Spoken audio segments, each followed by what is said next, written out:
కర్నూలు జిల్లా ఆలూరు తాలూకాలో ఆదోని జిల్లా సాధన జాయింట్ యాక్షన్ కమిటీ 61వ రోజు దీక్ష చేస్తున్న వారికి ఆలూరు వైసీపీ పార్టీ ఎమ్మెల్యే విరూపాక్షి మద్దతు తెలిపారు. ఆయన మీడియా సమావేశంలో మాట్లాడుతూ అన్ని విధాలుగా అభివృద్ధి చెందింది అని, ప్రభుత్వం మాత్రం సాకు చూపుతూ ఆదోని జిల్లాని చేయడం లేదని అన్నారు.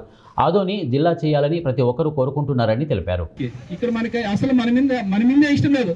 ఒక వికలాంగుడు చెప్తుంటే నాకే ఆశ్చర్యం వేస్తుంది. వికలాంగుడు పోయి ఆయన కలసాటే నోరుముచ్చుకో అంటాడట. అంత సీఎం ఎవడన్నా బుద్ధి జ్ఞానం ఉన్నాడు ఆ మాట మాట్లాడుతున్నారు. వికలాంగుని రాష్ట్ర ఉపాధ్యక్షుడు వికలాంగుడు వెంకటేశ్వర గారిని ఆయన ఖచ్చితంగా మాకు, ఎందుకంటే ఆదోని జిల్లా గారిని ఎంతో తప్పించుకొని పోయినారట. వాళ్ళు ఈ జేసీ నాయకులకి ఇస్తామని చెప్పి వాళ్ళని అరెస్ట్ చేసినారట. ఎంత దుర్మార్గమైన పోలీసులు అయితే ఎంత దుర్మార్గంగా ఉన్నారు.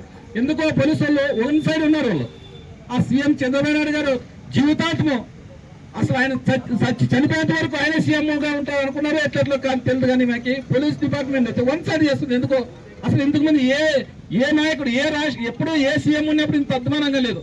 ఇప్పుడు మాత్రం ప్రతి విషయంలోన ఏదైనా చిన్న సమస్య ఉంటే వాళ్ళకి అరెస్ట్ చేసాము, వాళ్ళ మీద కేసులు పెట్టము అని చేస్తున్నారు.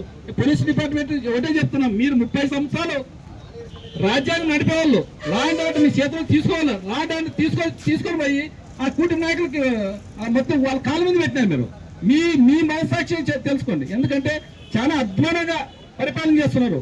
పిలిచి చంద్రబాబుతో కలుస్తామని చెప్పి వాళ్ళు ఒక విన్నపము అసలు ఇయ్యొచ్చు ఈక్వచ్చు.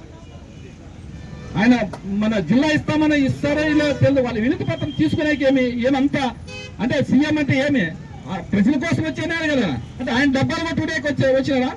ప్రజల సమస్యలు వినాలా? మీ కుటుంబ నాయకులు చెప్పినవే కాదు వినేది చంద్రబాబు. ప్రజల సమస్యలు ఏమేమి సమస్యలు ఉన్నా మా పశ్చిమ ప్రాంతం చాలా వెనుకబడిన ప్రాంతం అది. నీకు మా ప్రాంతం ఓట్ల వరకే చూసుకుంటావు. తర్వాత అసలు ఇక్కడ ఏమి సస్తున్నా బతుకునే నీకు అవసరం లేదు. ఎందుకదా వేదావతిని నువ్వు ఓపెన్ చేసి ఎన్ని సంవత్సరాలు నువ్వు 14లో దాన్ని స్థాపించిన ఎన్ని ఏళ్ళ నుంచి వేదావతిని సంవత్సరానికి 100 కోట్లు పెట్టాక ఈ పాటికి మన ఆలూరు మండలం అయితే ఆశ్రమం అయితే నీళ్ళు వచ్చేవి. అలాంటిది పశ్చిమ ఈ వేదావతి గురించి అసలు మాట్లాడేది లేదు. వచ్చినప్పుడు కళ్ళు వెళ్ళ మాటలు చెప్తావు, అసలు ఇంక వెళ్ళిపోతావు.